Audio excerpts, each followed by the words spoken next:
Bismillahirrahmanirrahim. Assalamualaikum warahmatullahi wabarakatuh. Selamat pagi teman-teman, sahabat semuanya. Kali ini edisi podcast kita di podcast Akademi Kebidanan Harapan Mulia kembali hadir di ruang dengar Anda. Ya, selama kurang lebih 15 menit ke depan kita akan berbincang-bincang dengan narasumber spesial kita pada hari ini. Ya, kali ini kita kedatangan salah satu dosen di Akbid Harapan Mulia.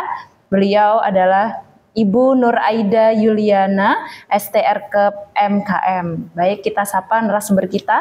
Selamat pagi Ibu Aida. Selamat pagi Mbak Winda. Gimana? Kabarnya sehat ya? Alhamdulillah, senang sekali bisa berbincang dengan Ibu pagi hari ini. Gimana Ibu tentang pijat bayi dan tumbuh kembang pada bayi? Nah, tema pagi ini kita suguhkan spesial, tidak jauh dari perbincangan yang sedang beken kali ini ya mungkin. Oke, sebelum kita berbincang tentang tema kita pagi hari ini, pengen dulu nih memperkenalkan narasumber kita. Ya, ini Bu Aida adalah seorang owner Baby and Kids Treatment di Karanglo Kidul, Jambon, Ponorogo. Beliau juga merupakan seorang dosen tetap di Akbid Harapan Mulia Ponorogo dan menyandang sebagai Kepala Unit Penjaminan Mutu. Masya Allah. Bu Aida, boleh diceritakan sedikit tentang Baby and Kids Treatment yang ada di Karanglo, Ibu? Oke, terima kasih atas waktunya Mbak Winda ya. Jadi terkait dengan Gria Baby and Kids Treatment, itu sebenarnya berawal dari keresahan masyarakat ya, khususnya karena memang dulu itu saya sempat 3 tahun di pelayanan. Jadi dari keresahan ibu-ibu yang bingung, anaknya susah makan, kemudian tidurnya nggak teratur, sering kembung, akhirnya saya berinisiatif untuk mencari referensi dan inovasi terbaru kaitannya dengan keresahan tersebut, dan saya menemukan sebuah artikel tentang baby spa. Nah, dari situ, dari keresahan tersebut, akhirnya saya mulailah mengikuti pelatihan, kemudian mengurus perizinan, dan kemudian saya membuka Gria Baby and Kids Treatment itu sudah dari sejak tahun 2020. Oh, sudah cukup lama ya Bu, kurang lebih selama 4 tahun ini sudah berdiri.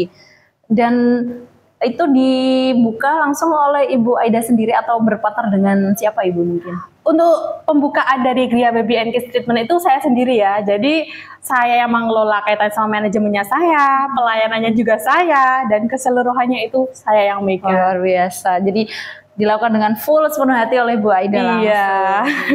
Oke.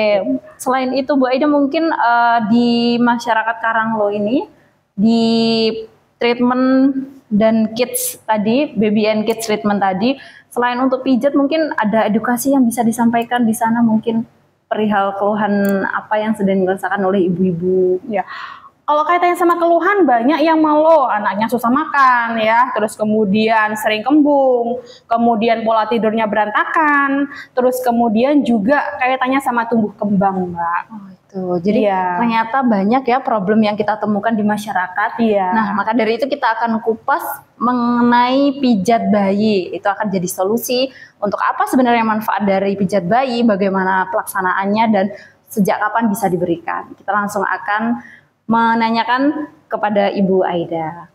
Oke Bu, mau masuki pertanyaan kita yang pertama. Sebenarnya apa manfaat dari pijat pijat dari baby spa tadi?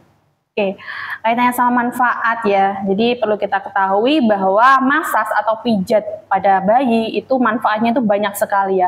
Dibuktikan dengan banyaknya jurnal ya, penelitian ya, itu juga menunjukkan bahwa pijat itu ternyata banyak sekali manfaatnya. Salah satunya itu adalah dapat meningkatkan nafsu makan.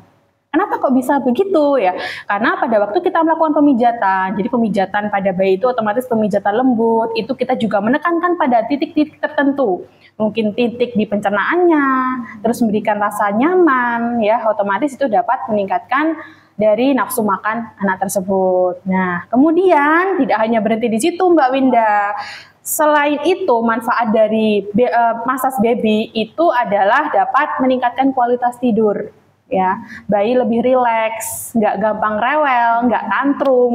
Itu juga masuk ke manfaat dari pijat bayi tersebut. Selain itu, yang nggak kalah pentingnya lagi nih Mbak Winda, apa itu, Bu? itu bisa mendekatkan, membangun kedekatan antara ibu dan bayinya. Karena perlu kita ketahui, pijat itu juga bisa dilakukan oleh ibunya bayi tersebut. Oke, jadi akan menimbulkan ikatan antara ibu dan bayi. Iya, betul atau sekali. bisa disebut dalam istilah medisnya bonding gitu ya, Bu. benar Mbak Winda. Oke, jadi dari pijat bayi juga meningkatkan bonding antara orang tua atau ibu dengan bayinya. Mungkin ibu ketika di rumah jarang sekali bercengkrama dengan anak, sibuk kerja, tapi ketika di momen pijat bayi ini menambah kedekatan dengan bayi. Betul sekali. Oke. Kemudian kapan ibu bayi bisa diberikan pijat? Nah, pertanyaan yang sangat menarik ya. Jadi banyak sekali yang bertanya, kapan sih sebenarnya bayi itu dapat dilakukan pemijatan? Kaitannya sama pemijatan itu sebenarnya bisa dilakukan sedini mungkin. Paling nggak 7 hari atau setelah tali pusat sudah lepas, itu bisa dilakukan pemijatan. Tapi ada beberapa titik yang memang dikhususkan tidak dilakukan pada waktu tali pusat baru lepas ya, yaitu bagian abdomen atau bagian perut. Itu kalau setelah tali pusat lepas, daerah-daerah tersebut harus dihindari terlebih dahulu. Tapi nanti setelah jarak 1 bulan dan seterusnya itu sudah bisa pijat secara keseluruhan. Selain itu, pijat itu juga harus disesuaikan dengan waktunya ya. Nggak kok setiap hari bisa dilakukan pagi, siang, malam. Itu ada waktunya sendiri. Yang pertama, pijat itu harus dilakukan pada waktu bayi benar-benar tenang, benar-benar nyaman ya. Kemudian bayi tidak sedang lapar, ya. Kemudian bayi tidak sedang ngantuk atau bukan jam tidurnya. Jadi usahakan kalau memang mau melakukan treatment atau massage, usahakan bayi sudah kenyang. Jangan dilakukan pada waktu bayi ngantuk. Jadi usahakan pada waktu bangun tidur atau setelah tidur. Nah, jangan juga pada waktu lapar. Tuh. Oke, jadi biar menambah ketenangan pada bayi ketika diberikan pemijatan. Iya, benar sekali.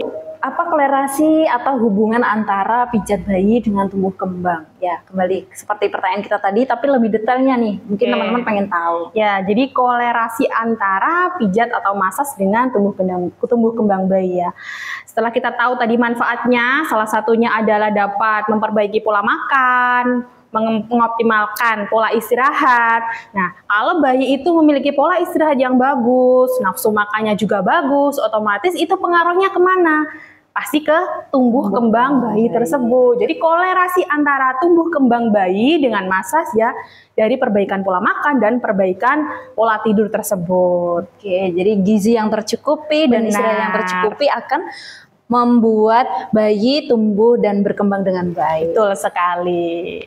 Yang terakhir nih Bu Aida, sebenarnya siapa saja sih yang boleh melakukan pijat bayi atau melakukan massage? Oke, siapa saja sih yang boleh melakukan massage ya?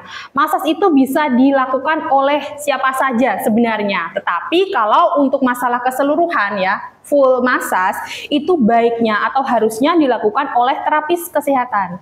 Ya, misalkan tenaga kesehatan yang sudah bersertifikat atau sudah mengikuti pelatihan baby spa itu boleh melakukan. Tapi apakah ibu di rumah tidak bisa melakukan atau tidak boleh melakukan? Boleh. Jadi ibu yang memiliki bayi atau balita di rumah itu bisa melakukan pemijatan, tapi dalam hal yang pemijatan sederhana. Misalnya nih ya Mbak ya, karena kan sekarang tuh banyak sekali ibu yang mengeluh anaknya sering kembung ya kan, entah itu dari posisi menyusui yang salah atau tekniknya yang salah atau kurang tepat, itu kan bisa menyebabkan kembung. Nah itu kita bisa memberikan edukasi kepada ibu tersebut dengan cara apa? Melakukan pemijatan I love you di bagian abdomen atau di bagian perutnya.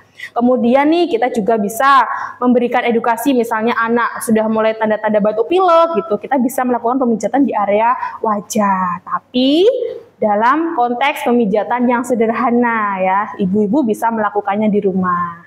Oke, selain tahu teknik untuk pemijatan, apa yang perlu disiapkan nih Bu? Misal menggunakan obat-obat tertentu seperti itu? Oh iya, Kalau untuk di tempat saya menggunakan aromaterapi khusus ya. Jadi minyaknya itu kalau di tempat saya sudah minyak khusus.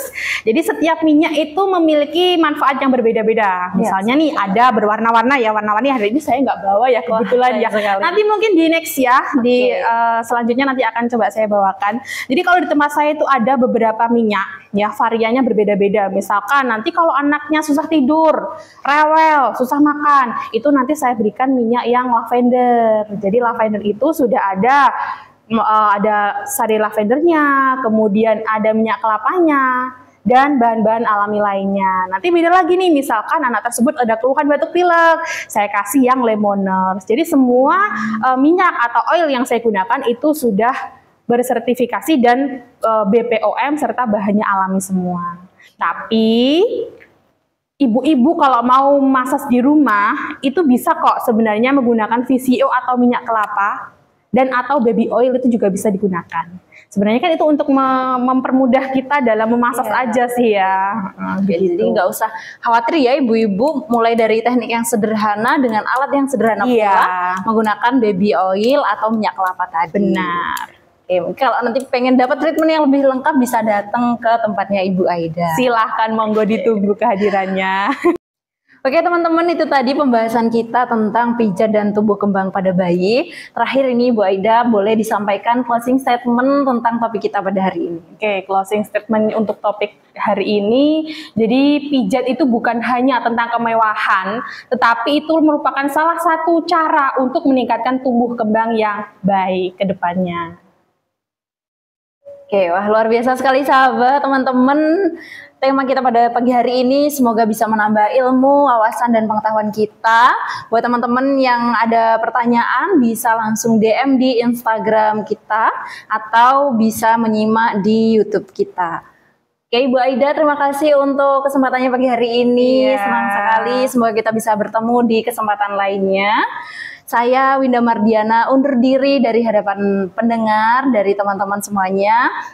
Untuk teman-teman yang masih pengen tahu, pengen belajar lebih lanjut tentang dunia kesehatan khususnya kebidanan, langsung datang, langsung kita selami ilmu tersebut di Akbid Harapan Mulia.